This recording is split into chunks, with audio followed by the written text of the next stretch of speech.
역대하 15장, 역대하 15장을 전체적으로 한번 쭉 서론을 말씀을 드리는 시간을 갖겠습니다. 한 절 한 절이 아니라 15장은 약간 이제 좀 전체를 한번 훑어보는 필요 있어가지고 오늘 훑어보고 다음 주에 이제 한 절씩 강론을 하겠습니다. 어제 제가 여러분에게 말씀드렸던 것이 뭐냐 그러면은 구스 사람 세라가 남유다에게 100만 명의 군사를 몰고 와서 전쟁을 일으킨 걸 제가 말씀을 드렸어요. 100만 명이죠. 100만 명은 어느 숫자로 했습니까? 당나라, 수나라가 강감찬을 쳐러 왔을 때 100만 명이었죠. 100만 명. 그러니까 사실 이 100만 명은 이 고대 시대에 이런 숫자가 모일 수 있을까라고 할 정도로 인구 하면은 중국을 따라갈 수가 없는데 중국 고대에도 100만 명은 엄청난 숫자인데 중국 수나라보다 더 이전에 애굽에서 애굽 군사 100만 명을 구스 사람 세라를 장수로 봐요. 구스가 누구랬습니까? 애굽 아래 지역을 구스라 그렇게 합니다. 아프리카에서 애굽 아래 지역을 구스라 그렇게 얘기해요. 그러니까 지금 그 구스를 우리는 에티오피아라고 하지만 지금은 에티오피아가 하나의 나라지만 그때는 하나의 나라가 아니라 애굽의 아래 땅을 전체를 에티오피아라 이렇게 얘기했어요. 그러니까 이 에티오피아는 세계사적으로 매우 강성한 사람들인데 그 에티오피아 사람 세라라는 사람이 장수가 되어서 애굽의 군대를 이끌고 100만 명을 이끌고 남유다에 쳐들어왔습니다. 그럴 때 남유다에게 가지고 있었던 군사는 58만 명이었어요. 그 남유다가 가지고 있던 군사 58만 명도 엄청난 숫자인 것이죠. 58명도 엄청난 숫자이기 때문에 우리나라 제가 군대에 있을 때만 해도 60만 장병 그랬단 말이에요. 21세기에도 60만 장병밖에 안 돼요. 군대가 우리나라 5천만 명 이런 시대에도. 그러니까 이게 얼마나 많은 숫자인가라는 걸 알 수 있어요. 그러나 이 둘이가 싸웠는데 결국 이스라엘 남유다 58만 명이 애굽의 군대 100만 명을 무찌른 게 아니라 58만 명을 하나님께서 도구로 삼으셔가지고 하나님이 그들에게 힘을 주고 용기를 줘서 100만 명을 무찌르게 됐단 말이죠. 그렇게 된다 그러면은요, 거기에 속해 있던 사람이나 장수들은 항상 약점이 뭐냐면 자기가 도구로 쓰인 것을 잊어버려요. 자기가 도구로 쓰인 걸 잊어버리고 자기가 뭐나 잘해서 그런 것처럼 이렇게 이제 착각을 하게 되는 것이죠. 그렇기 때문에 바로 그 시점에 100만 명을 무찌르고 오는 바로 그 시점에 15장 1절 하나님의 영이 오뎃의 아들 아사랴에게 임했거든요. 그리고 이제 그가 나가서 아사를 맞아 이르되 나가서 아사를 맞았다라는 거예요. 나가서 아사를 맞았다는 것은 뭐냐면 아사 왕이 올 때 이 아사랴가 아사를 맞았다는 것은 말을 타고 오는데 뜨복뜨복 가가지고 왕이시여 이렇게 맞이하는 게 아니고요. 군대에서 개선 장군이 들어올 때 맞이한 거예요. 개선 장군 때. 그러니까 이게 그냥 사적 맞이 아니라 엄청난 축제에 개선 장군 들어올 때 그에게 갔다 이 말이에요. 그에게 갔다. 그런데 이제 이 아사랴를 맞아 이르되 아사와 및 유다와 베냐민의 무리들아 내 말을 들으라. 너희가 여호와와 함께하면 여호와께서 너희와 함께 하실지라. 너희가 만일 그를 찾으면 그가 너희와 만나게 되시려니와 너희가 만일 그를 버리면 그도 너희를 버리시라.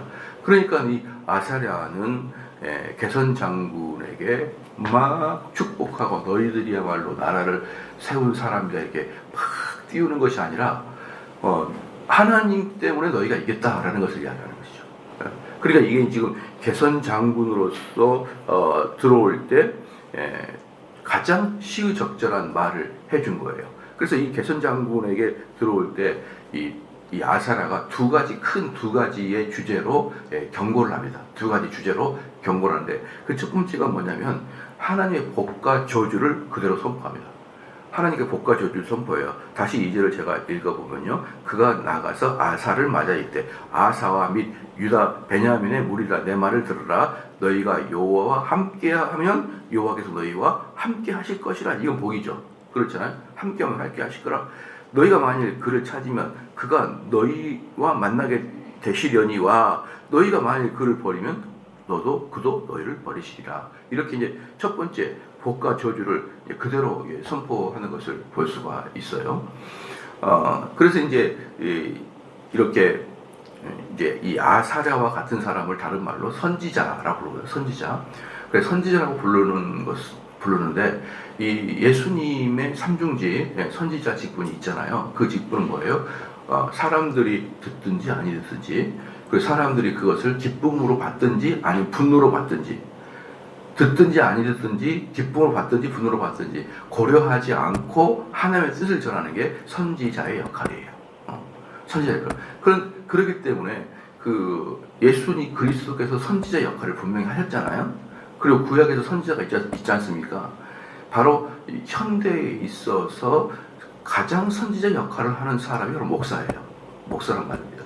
그래서 목사는요, 그 예수님의 그 선지자 직분, 특별히 그 선지자 직분을 그대로 똑같은 사역을 하여라라는 게 목사의 직분이에요. 목사의 직분은. 그리고 구약의 선지자와 같이 그대로 이야기하라라는 것이죠. 그러면 선지자, 즉 예수님의 선지자 직분을 그대로 하려면 분명히 말해야 됩니다. 두 가지. 뭐예요? 하나님과 함께하면 복을 받을 것이요. 하나님을 떠나면은 저주를 받을 것이다. 이 선포가 항상 균등하게 나와야 되는 거예요. 항상 균등하게 이 선포의 내용이 동일하게 나와야지만 그게 선지자인 것입니다. 그런데 이제 어떤 목사들은 하나님의 저주에 대해서 별로 이야기를 하지 않은 것이죠. 하나님께서 우리를 얼마나 혼내키고 우리를 얼마나 가만 놔두지 않고 우리가 이대로 살다가는 거의 마저 죽을 것이라는 경고를 별로 하질 않나요, 별로. 왜 그럴까요? 그건 사람들로 하여금 신경질이 나게 만들 수 있는 그런 메시지이기 때문인 것이에요. 그럼 한번 생각해 보십시오. 열심히 토요일까지 일하다가 월요일날 온 가족이 오늘 교회 가서 은혜 받으러 가자 이러면서 온 가족이 교회를 나오는데 아니 그 강대상에서 저주를 선포하고 싶은 그런 목사가 어디 있어요? 여러분 주일날 아침은 전부 다 아침에 올 때 이렇게 보면은 제가 가끔 가다가 이제 1층에서 이렇게 보면은요 다 예쁜 옷 입고 막 맑은 미소로 다 교회로 온단 말이에요. 근데 거기다 대고 막 저주를 받아라 어쩌라 이렇게 얘기하는 게 목사로서도 뭐라 그럴까요? 네, 뭐라 그럴까요? 목사로서도 분위기에 맞지 않고 격에 맞지 않아요. 주일날 아침에 그렇게 얘기한다는 것은 뭐 이렇게 금요 철야 기도동안에 막 그때나 그럴지 모르지만 주일날 아침에 그런 이야기하는 것은 상당히 격에 맞지 않거든요. 그러면서 나가면서 성도들의 표정들이 오늘도 또 목사님 또 집에 뭔 일 있나? 막 이러면서 이제 나가는 거죠. 목사님 요즘에 어려우신가 봐요. 막 그래요. 그래서 제가 설교 때 막 하면요. 왜 사람들이 목회자의 말을 안 듣습니까? 막 이렇게 하면은요. 목사님 교인 중에 누가 목사님 속상하게 하는 사람이 있어요. 꼭 물어보는 사람들이 있어요. 내가 지금 설교 단상에서 소리치는 것은 내가 집에서 마누라한테 갈굼당해가 소리치는 거 아니에요. 꼭 그러면 집안에 안 좋은 일이냐, 애가 안 좋은 일이냐, 집사들 중에 뭐 교회를 또 떠난 사람들이 있다 그러냐? 없다고요. 없어요. 그렇게 수없이 말을 해도 또 집안에 목사님 누가 또 떠난다고 합니까? 이 지난번에도 제가 수요예배 때 떠나려고 하는 사람 잘 들으라고. 첫 번째는 여전도 단톡, 두 번째 두 번째는 구역 단톡, 세 번째는 분일대학 단톡에서 나가면서 막 이러고 하니까 무슨 또 누가 나갔나요? 이렇게 정말 좀 저는 제가 다시 말씀을 드립니다만은 좀 여러분이라도 새벽에 나왔으니까 좀 잘 기억해 주십시오. 저는 사적인 이야기를 안 하려고 가급적이면 마음 먹고 나와서 하는 거기 때문에 제가 화를 내도 사적으로 화가 나서 하는 거 아니에요. 꼭 사람들이 집안에 뭔 일이 있습니까? 꼭 물어요. 그건 자꾸 제가 저의 설교가 저의 개인적인 어떤 공격을 당한 것의 반론이나 화풀이로 보인다라는 것은요, 저한테는 되게 자존심 상합니다. 왜냐 그러면 저는 설교 한 편이 재판장에서 판사가 판결문을 읽는 것과 똑같다고 저는 생각하고 있거든요. 똑같다. 그래서 재판장이 있는 검정색 가운을 꼭 입는 거예요, 제가. 그럼 재판장이 집에서 자녀들과의 스트레스 받는다고 판결문이 이놈의 자식아 이렇게 읽을 그런 재판장이 어디 있어요. 그건 건데 꼭 이 설교자들에게는 그것을 이렇게 겹쳐서 보려고 하는 우리 성도들의 모습들이 되게 많거든요. 그래서 요즘에 어떤 집사가 또 떠나려고 합니까? 이렇게 묻는 경우가 있는데 그러지 마십시오. 그것은요, 우리 성도들이 저를 위한다고 할 수 있지만 저는 되게 자존심이 상하는 문제이거든요. 저는 설교를 객관적이고 공적인 선포로 보는 것이지 저의 어떤 개인적인 기분을 풀어내려고 하는 요지가 100이면 일은 있을 수가 있어요. 저도 인간이기 때문에. 그러나 그렇게 되면요, 제 스스로 되게 부끄럽고요. 그런 일을 제가 하는 건 제가 알잖아요. 부끄럽고 하나님께 민망하고 교인들에게도 죄송하고 그래요. 그건. 그런데 그렇기 때문에 제가 설교 시간에도 이렇게 막 선포하는 것은 우리 교회 전반적인 문제예요. 그리고 설교 성경 본문에 그 얘기가 나왔기 때문에 그 얘기를 하는 거예요. 그러는 것이지. 그래서 그렇기 때문에 그렇게 막 소리치고 그런 사람이 한국 교회에 많지가 않는 거예요. 예를 들어서 이제 어떤 이제 가족들이 이렇게 예배를 들어와요. 그럼 이제 꼬맹이들이 이렇게 같이 차를 타고 오면은 꼬맹이가 하는 이야기들을 엄마 아빠가 저한테 얘기해 줄 때가 있어요. 뭐라고 얘기하냐면, 엄마 오늘도 목사님께 혼나러 가는 거야? 그러고 탄다는 것이죠. 목사님 맨날 혼만 냈잖아. 이렇게 타는 것이죠. 그러니까 설교가 저는 그런 것 같아요. 저는 사람들이 보기에 많은 사람들이 오늘 혼났다 그런 생각을 하는 것 같은데 그게 뭐예요? 메시지를 가감없이 전해서 그러는 거예요. 가감없이. 여러분 성경을 읽어보면요, 대부분 경고입니다. 한번 자세히 읽어보십시오. 대부분 경고인데 어떻게 그 대부분 경고의 메시지에서 비전과 소망을 줄 수가 있나요? 저는 그게 참 목사들의 아주 독특한 방식이라고 생각해요. 아니 성경 본문에는 분명히 경고를 줬거든요. 그러니까 여기서도 보면은요, 2절 말씀 마지막에 너희가 만일 그를 버리면 그도 너희를 버리시리라. 이건 분명히 경고거든요. 아니 이 경고가 있는데 왜 소망을 주냐고요. 당연히 경고를 줘야죠. 이렇게 하지 못하는 목회자들은 저는 상당히 정직하지 못하다라고 저는 그렇게 생각을 해요. 어제 이제 우리 조카의 그 세라의 남편이 독일 청년이잖아요. 독일 청년인데 그 청년이 그랬어요. 한국 사람은 말할 것도 없고 미국 사람도 보면은요, 이렇게 처음 만난 사람에게 미소를 띄운다는 거죠. 처음 만난 사람에게 미소를 띄운다는 것이죠. 근데 독일 사람들이나 유럽 사람들은요, 처음 만난 미소를 안 띈다는 거예요. 그게 언뜻 보면 인종차별처럼 보인다는 거죠. 근데 왜 그들은 첫 만나면 인들하냐면 내가 너를 어떻게 알고 내가 미소를 지냐는 거지. 그 미소를 나한테 지는 건 사실 너가 나를 어떻게 100개 먹으려고 하는 거 아니냐 이런 의미가 있다는 거예요. 누군가 나에게 미소를 지면 쟤가 왜 웃어? 나를 뭘 한다고? 나한테 뭐 뺏어 먹을 게 있나? 그래서 그 사람들은 처음 만난 사람들 얼굴이 무뚝뚝하대요. 그게 그들에게는 뭐예요? 정서야, 정서. 그래서 누군가가 미국 사람들은 얼굴이 좀 표정이 막, 근데 저는 보기에 미국인들보다 한국인이 훨씬 표정이 밝아요. 일본이나 한국인이.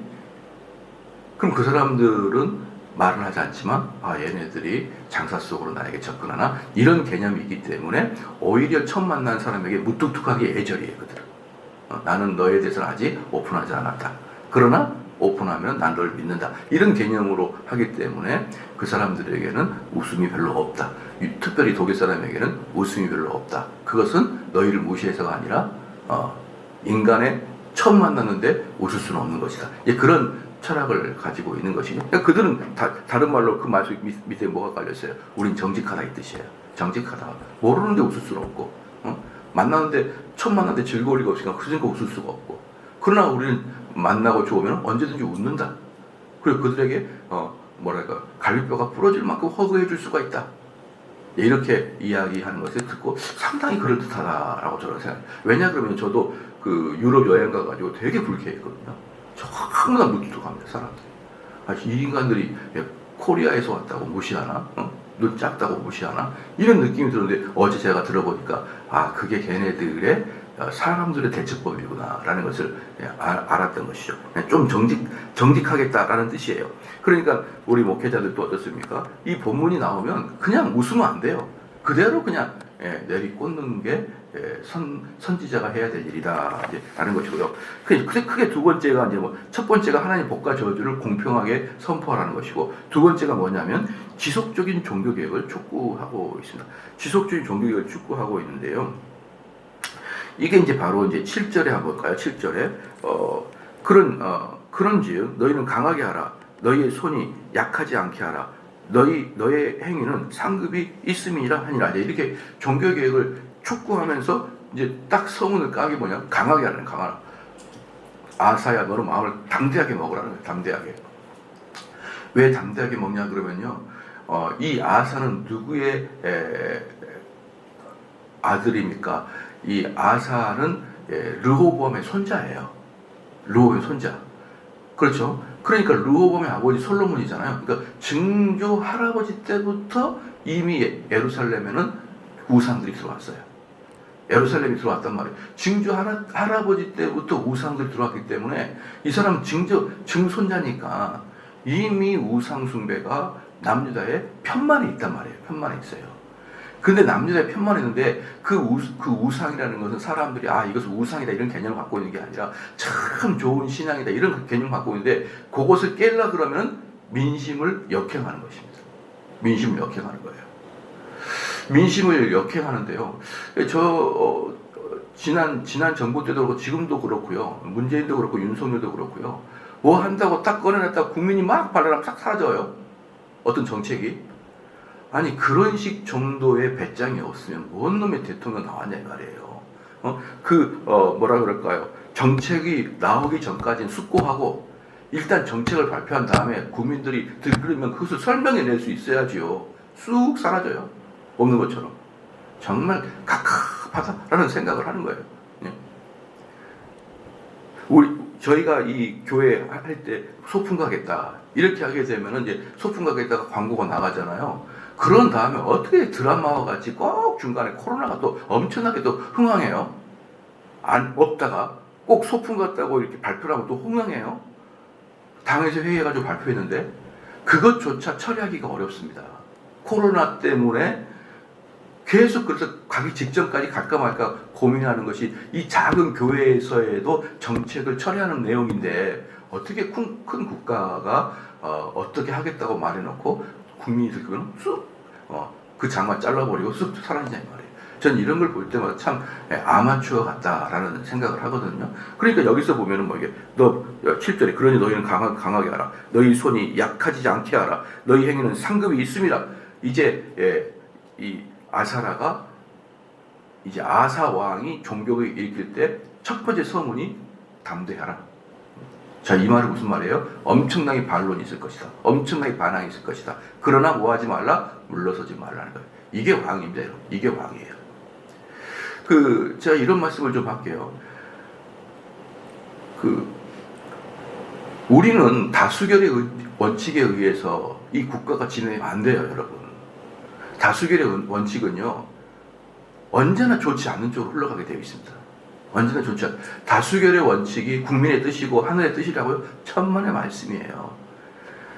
다수결에 암만 해도요, 예를 들어서 이제 우리나라의 헌법을 바꾸기 위해서 수많은 사람이 이거 바꾸자고 욕을 합니다. 그래서 광화문 이거 시청 앞에서 모여서 이거 바꾸라고 했고, 국민 투표를 해보니까 50% 60% 이상이 그걸 바꾸기로 원한다 이렇게 만약에 있잖아요.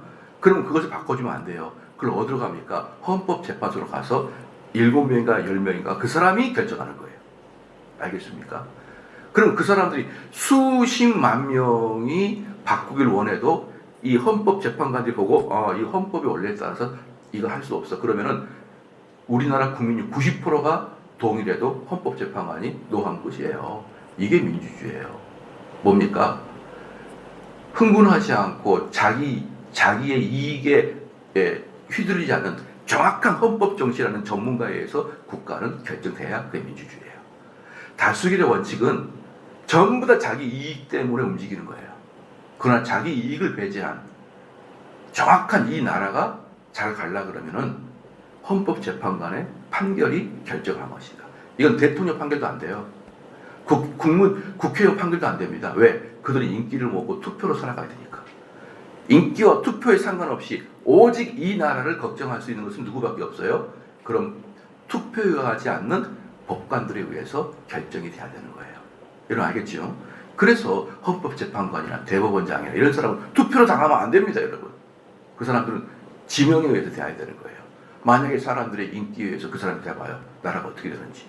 막 여기서 저기서 들끓으면 또 바뀌고 또 바뀌고. 그래서 여러분 제가 말씀드리고 싶은 뭐냐면 많은 사람이 원한다고 하는 게 아니라 진짜 한 사람이 하나님을 사랑하고 성경을 가장 깊이 한다 그러면 그 사람에 의해서 종교개혁이 진행돼야 돼요. 수많은 사람이 나 죽겠다고 땜을 쳐도 눈물도 피도 없이 잘라내야 돼요.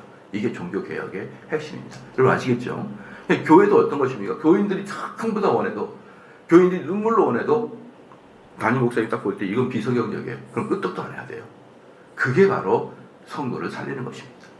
자, 그래서 이제 이렇게 그런즉 너희는 강하게 하라. 너희 손이 약하지 않게 하라. 너희 행위는 상급이 있음이라. 이것은 모든 개혁을 진행하는 사람들이 머릿속에 깊이 가지고 있어야 돼요. 수많은 사람이 반란을 일으켜도, 수많은 사람이 죽겠다고 아우성을 쳐도 이건 옳은 거야. 그러면 그거 끌고 가야 됩니다. 그런데 이건 누군 못합니까? 정치인들은 절대로 이거 못해요. 그들은 다수결의 원칙에 살아가는 사람이니까. 자, 그래서 이렇게 딱 이제 경고를 하는 것이죠. 그러면서 이제 8절부터 15절까지 이 아사 왕의 개혁운동을 아주 철저하게 보고 있는데요. 하나씩 볼게요. 8절 보십시오. 아사가 이 말 곧 선지자 오뎃의 예언을 듣고 마음을 강하게 하여 가증한 물건을 유다와 베냐민 온 땅에서 없애고 또 에브라임 산지에서 빼앗은 성읍들에게서도 없애고 또 여호와의 낭실 앞에 있는 여호와의 제단을 재건하고. 그러니까 8절이 시작이 중요합니다. 뭡니까? 아사가 이 말 곧 선지자 오뎃의 예언을 듣고 그게 옳다고 여긴 거예요. 아, 이게 하나님의 말씀이다. 딱 들으니까 어때요? 그 다음부터 이 아사왕도 마음에 흔들림 없이 딱 고정을 해버린 것이죠.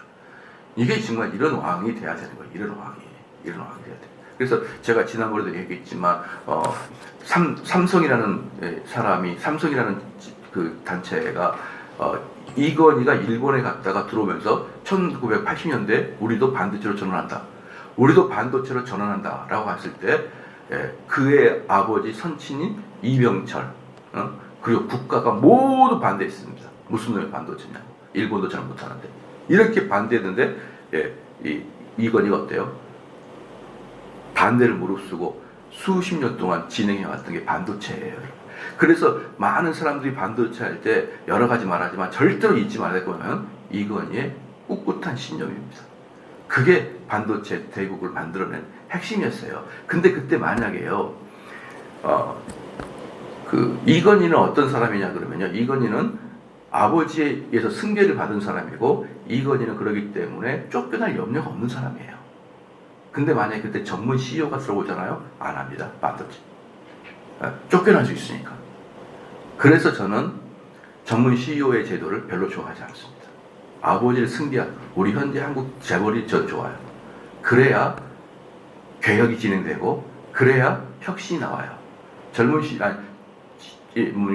CEO는요, 많은 사람들이 반대하면 일을 추진하지 못해요. 만약에 이건희는 이렇게 얘기했어요. 마누라랑 애만 빼고 다 바꿔. 기억나시죠? 전문 CEO는 이런 거 못해요. 이런 말. 내 말 들어. 너희들이 열심히 하면 내가 막 돈 줄 거야. 근데 열심히 안 하면 다 잘라버릴 거야. 이건 아버지 거 받은 사람이 할 수 있는 거예요.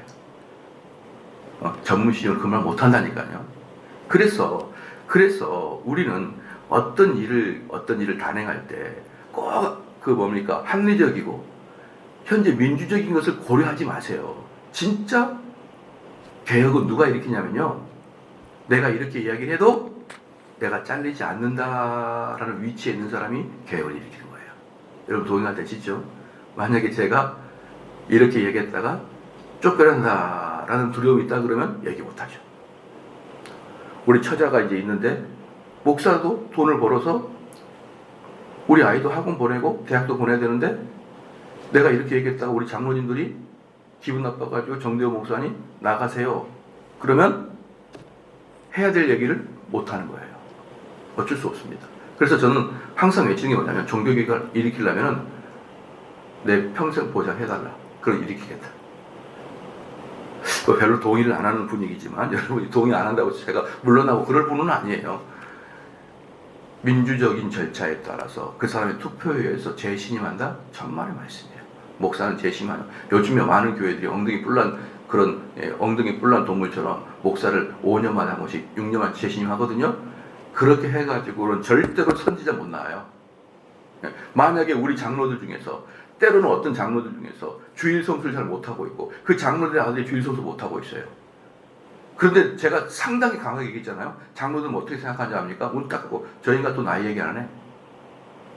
그래, 나이 얘기하는 건 다 알고 있어. 그 사람 마음에 미움이 다 바뀌잖아요. 어떻게 해서든지 그 목사 쫓아냅니다. 그 장로는. 제가 이 목회지의 그 속성을 왜 모를 것 같아요? 하나의 중직자나 하나의 힘을 갖고 있는 권사나 이런 사람들의 미움이 딱 바뀌잖아요. 그럼 결국은 쫓겨나게 돼 있어요. 아니면 교회가 소란스러워지든지.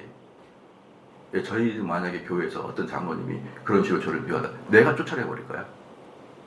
그런 사람 때문에 이 종교개혁을 단행하지 못하게 할 수 없거든요. 그러니까 여러분들이 보기에는 어떤 게 더 좋아 보일지 몰라요. 그러나 제가 볼 때는 성경에서는 그렇게 투표해가지고 하는 거 아니에요. 그래서 이 사람이 이렇게 회개했던 것이고요. 그 다음에 이제 9절 말씀 보십시오. 9절. 그러니까 이제 이 종교개혁을 읽을 때 첫 번째 원리가 뭐냐면요. 확고한 신념을 가져야 되는 거예요. 그 확고한 신념을 갖고 있는 게 바로 이 아사라의 이야기가 하나님 말씀이다라는 원리를 확고하게 가졌던 것이 종교개혁의 시작인 것이에요. 그렇기 때문에 이 교회에서 추구하고 있는 청교도는 정말 확신하게 진리다라는 것을 확고하게 제가 깨달았기 때문에 이 교회는 지금까지 청교도로 가는 거예요.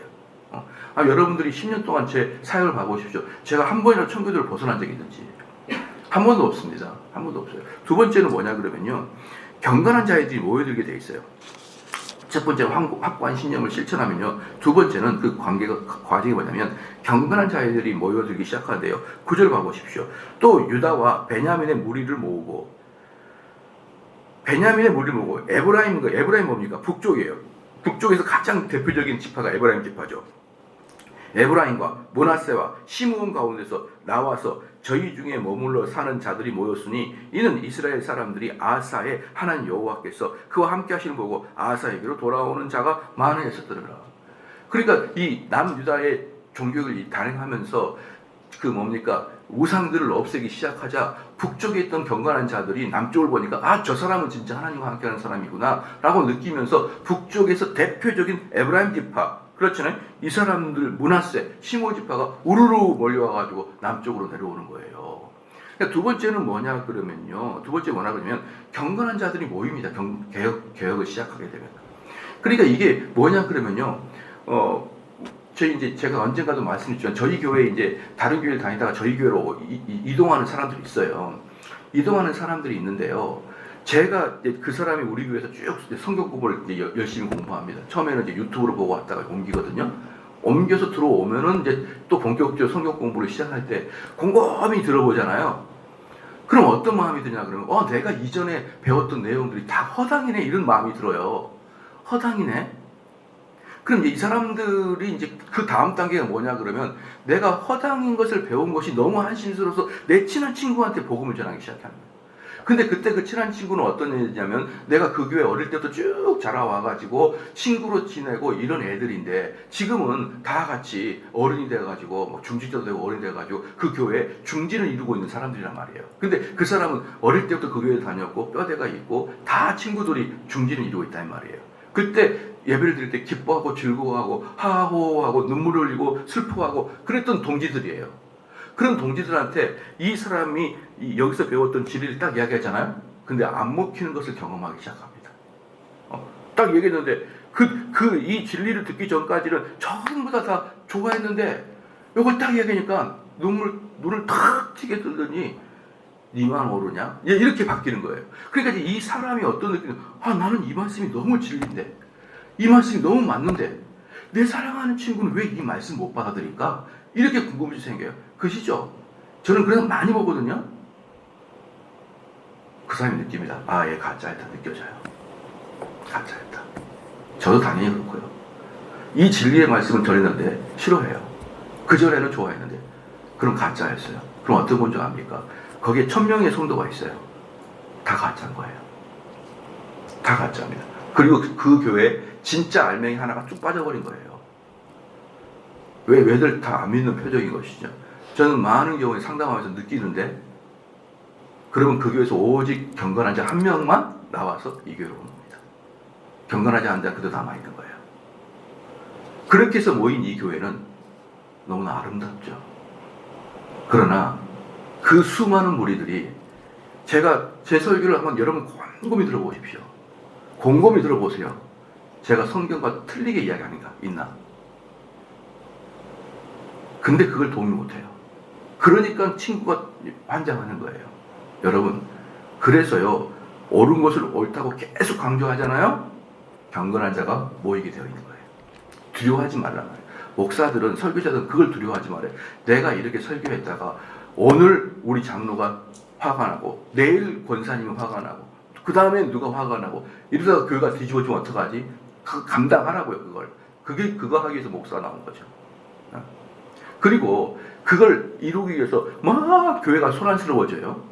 저는 확신합니다. 제가 만약에 하나님께 양심을 걸고 제가 메시지가 진리다 그러면요, 아무리 중직자가 나를 덤벼들면 끄떡도 안 해요. 나간다고요? 천만에 맞아요. 내가 이 아름다운 교회를 왜 나갑니까? 불신자 당신이 나가야죠. 만약에 옛날에 어떤 목사 그랬어요. 목사님이 3년 하다가 나가버린 거예요. 제가 물었습니다. 목사님은 왜 3년 만에 나왔습니까? 그랬더니 자기가 진리를 전하니까 썩어 문드러진 세력들이 부르르 일어나는데 내가 그 인간과 더러워서 같이 못하겠습니다. 그러더라고요. 그 인간과 더러워서 내가 같이 못하겠습니다. 제가 사표 내고 나왔습니다. 그랬어요. 그래서 내가 물어봤습니다. 다른 분들은 목사님의 메시지를 따르지 않던가요? 그 인간을 빼고 따랐다는 거예요. 그럼 내가 그랬습니다. 그 사람도 어떻게 할 거예요? 그 사람 어떻게 할 겁니까? 나머지 사람들. 내가 그랬어요. 그랬더니 깜짝 놀라더라고요. 그건 생각 안 해봤네요. 목사님의 의분과 목사님의 어떤 고dum이 나머지 3분의 1을 비진리로 넣는 거 아니에요? 내가 그랬습니다. 목회자들이, 성도들이 막 또 장로님들이 드세게 드러난다고 내가 이런 곳에 싸움하고 무슨 부귀와 영화를 누리려고 내가 단임 목사직에 연연하지 않는다는 걸 보여주기 위해서 사표 던진다고요? 저는 그럴 일 없어요. 애를 쫓아내지. 어떻게 남편이 아내를 두들겨 팬다고 아내가 밤에 애를 놔두고 도망갑니까? 데리고 도망가든가 남편을 쫓아내든 그래야죠. 왜 자기가 남편과 사이가 안 좋다고 얘를 방치하냐고요? 똑같습니다. 저는 우리 성도들을 방치할 생각이 전혀 없어요. 전혀 없습니다. 왜 그럴까요? 진리 전하면 가짜는 떠날 것이요, 경건한 자는 와르르 몰려올 것 저는 확신합니다. 그래서요, 좀 더 볼게요. 그런데 그 다음에 이제 요런 식의 이제 경건한 자들이 모이게 되어 있는 거예요. 가짜는 떠나가고 경건한 자가 모이게 되는데, 세 번째는 뭐냐 그러면요, 8절 9절 합쳐서 나가는데, 첫 번째 뭐 있습니까? 그 세 번째는 뭐냐면요, 외적인 종교개혁을 단행하는 거예요. 그렇죠? 외적인 종교개혁이 단행합니다. 그 다음에 내적인 종교개혁이 들어가는 거예요. 그게 8절 9절이에요. 이게 뭐냐 그러면요, 우상숭배 단지를 다 깨버려요. 다 깨버립니다. 그 다음에 하나님 말씀으로 그들의 내면을 변화시키는 것까지 가야 되는 거예요. 변화시키는 거예요. 그런데 이제 자, 여기 한번 봐볼까요? 외적인 종교개혁을 단행하고 내면적인 종교개혁까지 들어가려고 그러면 말씀으로 그들을 다뤄야 돼요. 이번에 명성교회 있죠. 명성교회가 꼼수 세습이라 그래가지고 김하나 목사가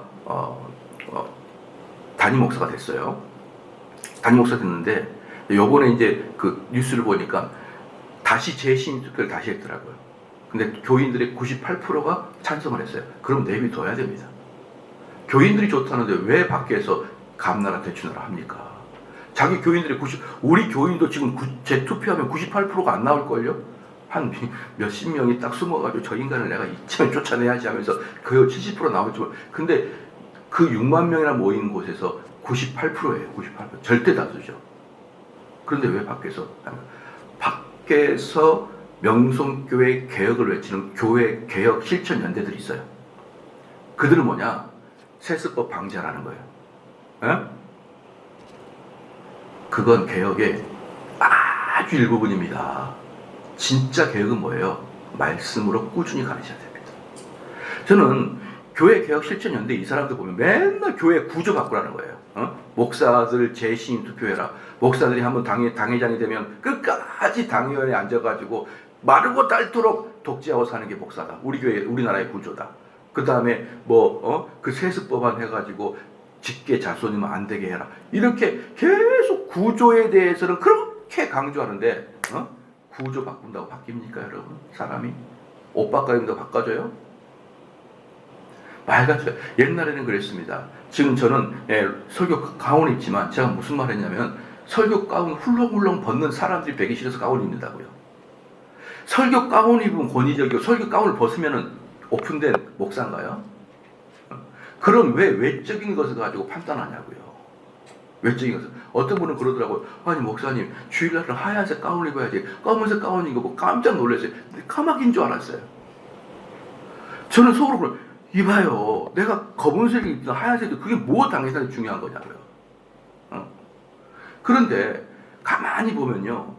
교회가 변해된다고 말하는 사람들이 가만히 보면요. 교회 조직, 목사의 형태, 옷, 예배의 형태, 여전도의 모임의 어떤 모임의 어떤 흐름.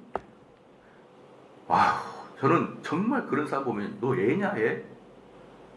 우리 개혁교회, 우리 개신교는 외적인 것을 추구하는 게 아니에요. 내면의 변화를 추구한단 말이에요. 그럼 진짜 종교교육이 그럼 어떻게 됩니까? 성령이 여러분 마음 들어와야 되죠.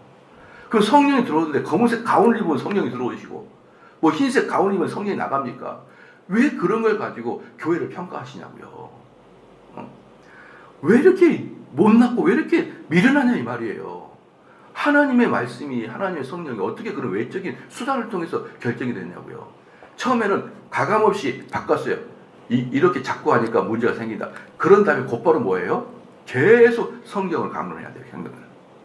외적인 종교개혁은 시작에 불과합니다. 그래서 종교개혁자들도요. 첫 번째 뭐부터 없앴나요? 결혼식부터 해버렸어요. 종교개혁이 로마 카톨릭이 하도 배기 싫어가지고 결혼식 하게 했고요. 수도사 파기시켰고요. 그 다음에 예배 형태 그들 막 향 뿌리고 이런 거 하잖아요. 예배 형태 다 했어요. 이게 종교개혁의 시작은 맞아요. 근데 그 이유는 어떻게 됩니까? 진리의 말씀으로 계속 그들을 강론하지 않으면 인간은 개혁되지 않습니다. 그래서 이 아사왕의 방식이 이거예요. 첫 번째 우상의 단을 다 깼어요. 깨고 산단 깨고 다 깬 다음에 그 다음에 어떻게 합니까? 그 다음에 말씀을 다 만병 하나 볼게요. 16절 보십시오. 16절. 아사왕의 어머니 마아가가 아세라의 가증한 목상을 만들었으므로 아사가 그 태후의 자리를 폐하고 그의 우상을 짓고 기드론 시내까지 불러요. 뭡니까? 아사왕이 누구까지? 자기 엄마까지 제거해버려요. 엄마까지. 뭐의 원리에 의해서 종교개혁의 원리에 방해가 되면 엄마까지 제거합니다. 엄마까지. 여기까지 가야 되는 거예요. 원수가 어디 있다? 가정 안에 있다. 원수는 항상 가정 안에 있습니다. 내가 뭔가 열심히 종교개혁을 추진하려면 딱 브레이크 거는 게 엄마, 아내, 아들, 딸, 형제 브레이크 딱 걸어요. 야, 그렇게까지 해야 되냐? 그거 도려낼 각오 없으면은 여러분 안 됩니다. 엄마, 아빠, 형제라고 해서 불신자일 수가 있잖아요. 그들이 교회 중직자이고 그들이 교회에 어떤 오래 다녔을지라도 여전히 거듭나지 않는 사람으로 있을 수 있단 말이에요. 근데 어떻게 종교개혁을 단행하는데 그런 불합리한 불신자의 마인드를 가지고 있는 사람들의 조언을 들으란 말입니까?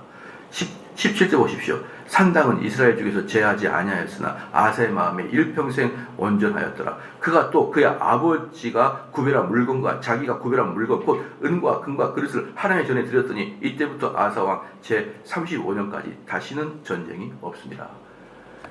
하나님의 원리, 하나님 말씀으로 이것이 확신이다 라고 말했던 아사는 그 종교개혁의 추진을 어디까지? 엄마, 아빠에까지 다 밀어붙여버립니다. 그리고 내가 이렇게 확고한 신념으로 종교개혁을 일으키니까 백성들 너희들 토달지 마라.